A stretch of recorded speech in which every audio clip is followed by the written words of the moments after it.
Hello বন্ধুরা, welcome back to my channel. আজকে আবার একটা নতুন ভিডিও নিয়ে চলে এসেছি তোমাদের কাছে। তো আজকে তোমাদের আমরা নিয়ে যাচ্ছি কাশীপুরের চিত্তেশ্বরী মন্দিরে। চিত্তেশ্বরী মন্দির হলো পশ্চিমবঙ্গে কলকাতার কাশীপুরের গান অ্যান্ড সেল কারখানার পাশে অবস্থিত। জনসূত্রে প্রাচীন কলকাতার চিৎপুর অঞ্চলে অধিষ্ঠাত্রী দেবী হলেন চিত্তেশ্বরী। দেবী মূর্তি প্রাচীন হলেও বর্তমানে চিত্তেশ্বরী মন্দিরটি অপেক্ষাকৃত নবীন। মন্দিরের বাইরের গাত্রে আদি চিত্তেশ্বরী মন্দিরের স্থাপনা ১৬১০ খ্রিস্টাব্দে বলে উল্লেখ আছে। চিত্তেশ্বরী দেবী মূর্তি হলো সিংহবাহিনী দুর্গা মূর্তি। দুর্গার সঙ্গে অন্য দেবদেবীরা অনুপস্থিত। দেবী মূর্তির পাশে একটি বাঘের মূর্তি আছে, যা সুন্দরবনের ব্যাঘ্র দেবতা দক্ষিণ রায়ের দত্ত। দেবীর প্রতিষ্ঠাকালে ২৪ পরগনা ও কলকাতার এই অঞ্চলে যে সুন্দরবনের একটি অংশ হিসাবে জলা জঙ্গলময় ছিল এবং বাঘের উপদ্রব ছিল, এই মূর্তি তার পরিচয় দেয়। চিত্তেশ্বরী দেবী পূজার আগে এই বাঘের দেবতার পূজা করার প্রাচীন রীতি বিদ্যমান। দেবী মূর্তি প্রাচীন হলেও আদি মন্দিরটি স্থানীয় কোনো গাছতলা বা পূর্ণ কুটিরে ছিল বলে মনে করা হয়। বর্তমানে মন্দিরের পেছনে একটি ছোট বাগানের মধ্যে পূর্বোত্তরতান্ত্রিক ব্রহ্মচারী প্রতিষ্ঠিত পঞ্চমুণ্ডির আসনটি এখনো আছে।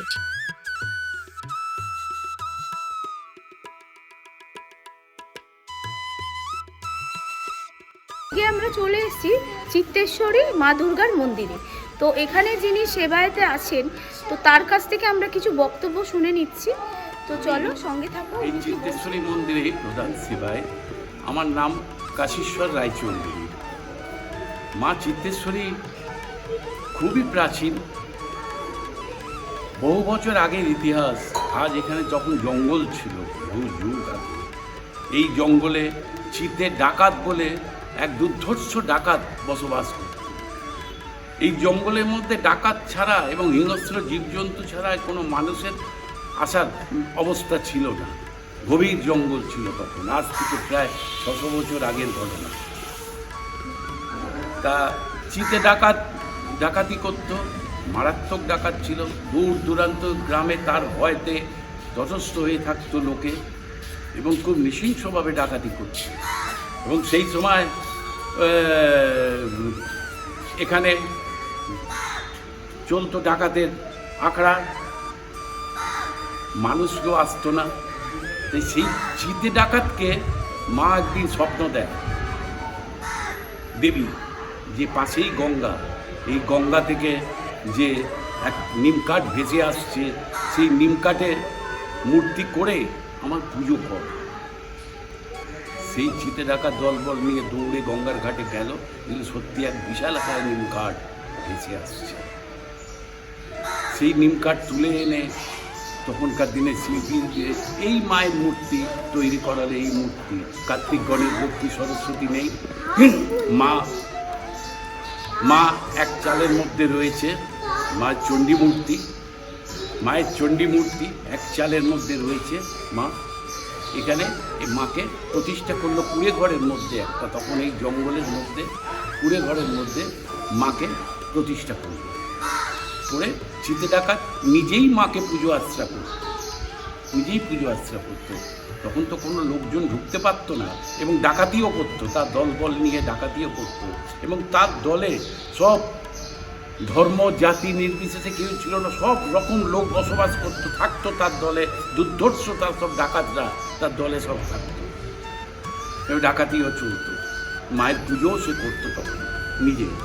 যাই হোক, বহু যুগ পরে, বহুদিন পর যখন তার সময়কাল চলে যায়, চিতে ডাকাত এই জঙ্গলের মধ্যে ধীরে ধীরে মানুষ ঢুকতে শুরু করে এবং জানতে পারে যে চিতে ডাকাত যে দুর্গা পুজো করতো এই দেবী এখানেই আছে, কিন্তু তখনও জানে না দেবী তখন অপূজিত অবস্থায় জঙ্গলের মধ্যে পড়ে আছে। সেই সময় এখানে জঙ্গলে গঙ্গার ধারে এক তান্ত্রিক সাধু এসেছিল, হ্যাঁ, এসে যে মায়ের ধ্যান জপ পুজো আর্চা করত। তার নাম নৃসিংহ ব্রহ্মচারী। সেই নৃসিংহ ব্রহ্মচারীকে মা আবার স্বপ্ন দেয় যে আমি অপূজিত অবস্থায় এখানে পড়ে আছি, আমায় পুজো কর। নৃসিংহ ব্রহ্মচারী তখন এই জঙ্গল খুঁজে খুঁজে খুঁজে খুঁজে খুঁজে খুঁজে এই জায়গাতে যেখানে মায়ের মূর্তি প্রতিষ্ঠিত, এখানেই মাকে পেলেন। পেয়ে নৃসিংহ ব্রহ্মচারী একটা ছোট্ট কুড়ে ঘর মন্দির করে লোকজন তখন আসতে শুরু করেছে, তাদের নিয়ে মাকে প্রতিষ্ঠা করে আবার পুজো শুরু করে দিল পুনরায়। মায়ের পুজো ওই নৃসিংহ ব্রহ্মচারী করতেন। সেই সময়টা হচ্ছে ইংরাজি 1586 সাল, বহু বছর আগের কথা। যাই হোক, পরবর্তীকালে তখন লোকজন জানতে পারে যে নৃসিংহ ব্রহ্মচারী চিতে ডাকাতের দেবীকে পুজো করছে, চিতে ডাকাতের দেবীকে পুজো করছে সেই সময়। আর একটা কথা হচ্ছে কি, তখন লোকে জানতো চিতে ডাকাত দেবী পুজো করছে মানে কালী পুজো করছে। ডাকাতেরা দেখবেন কালী পুজো করে, দুর্গা পুজো করে না, কিন্তু চিতে ডাকাতই একমাত্র যে দেবী দুর্গার আরাধনা করেছিল, দশভূজা দেবী দুর্গার চিতে ডাকাতি আরাধনা করেছিল। সেই জন্যে লোকে জানতো যে চিত্তেশ্বরী মানে কালী, কিন্তু কালী নয়, চিত্তেশ্বরী দুর্গা, দশভূজা দুর্গা। যাই হোক, পরবর্তীকালে এখানকার যে জমিদার ছিল মনোহর ঘোষ খবর পেয়ে লোক লস্কর নিয়ে এসে মাকে দর্শন করলো। মাকে পুজো দিয়ে দর্শন করে সেই নৃসিংহ ব্রহ্মচারীর সঙ্গে উনি দেখা করে বললেন মায়ের মন্দির করে দেবো আমি, আপনি সেবাভার গ্রহণ করবেন। সেই মনোহর ঘোষ 1610 ইংরাজি 1610 সালে এই মন্দির তৈরি করে দেয়।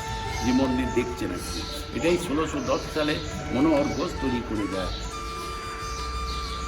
তারপরে নৃসিংহ ব্রহ্মচারী মাকে সেবাভার দিয়ে তিনি চলে যান। নৃসিংহ ব্রহ্মচারী সেই থেকে মায়ের পুজো আর্চনা করতে থাকেন এবং এই গর্ভগৃহে আস্তে আস্তে মন্দির তৈরি করতে করতে, গাছ কাটতে কাটতে, জঙ্গল কেটে মায়ের মন্দির তৈরি করলো, গর্ভগৃহে তৈরি করে পাশেই এক সুন্দর শিবকে উদ্ধার করলো, যে বটগাছের তলায়, গাছে বিশাল একটা গাছের তলায় শিব রয়েছে, খুব সুন্দর তার আকৃতি, শিবলিঙ্গ।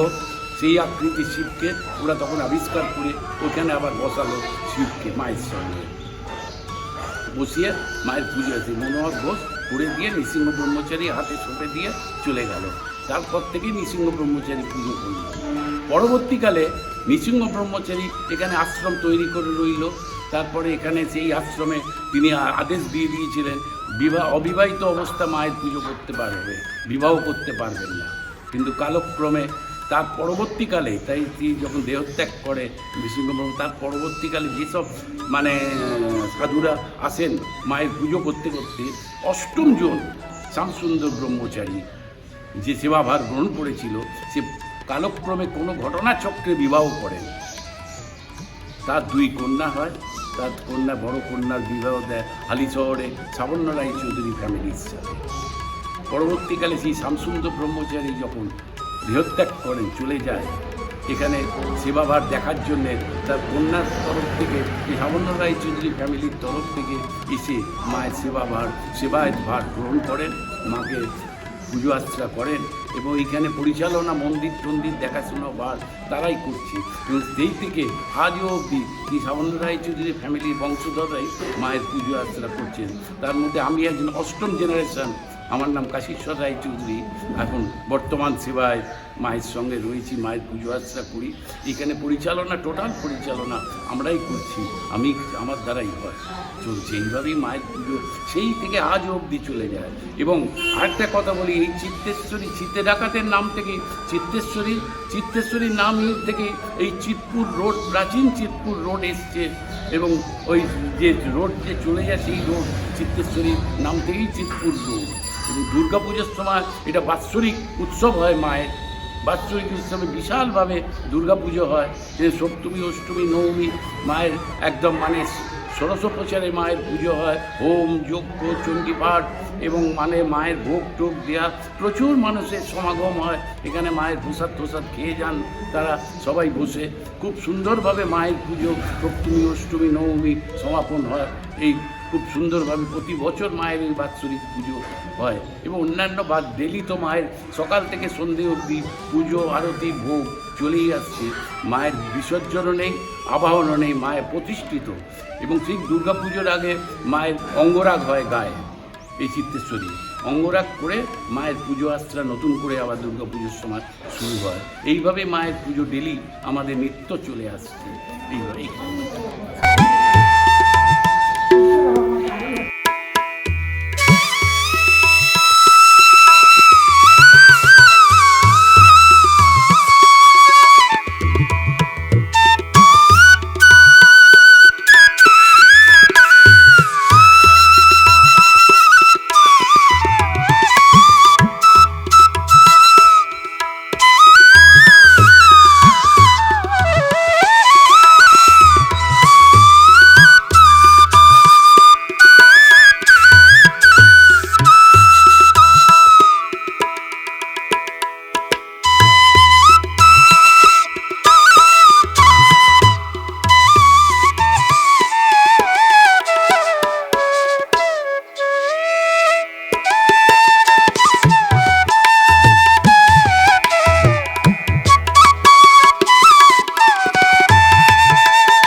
তো বন্ধুরা, তোমাদের কাশীপুরের চিত্তেশ্বরী মন্দিরটি কেমন লাগলো অবশ্যই কমেন্ট করে জানাতে ভুলো না, কিন্তু লাইক আর শেয়ারটা অবশ্যই করে দিও। আর এখনও পর্যন্ত যারা আমার চ্যানেলটা সাবস্ক্রাইব করেনি তাদেরকে বলছি তারা পাশে থাকা বেল আইকনটি প্রেস করে অবশ্যই চ্যানেলটা সাবস্ক্রাইব করে নিও আমার নেক্সট ভিডিওর আপডেট পাওয়ার জন্য। তো বন্ধুরা, তোমরা ভালো থেকো, সুস্থ থেকো, দেখা হচ্ছে নেক্সট ভিডিওতে।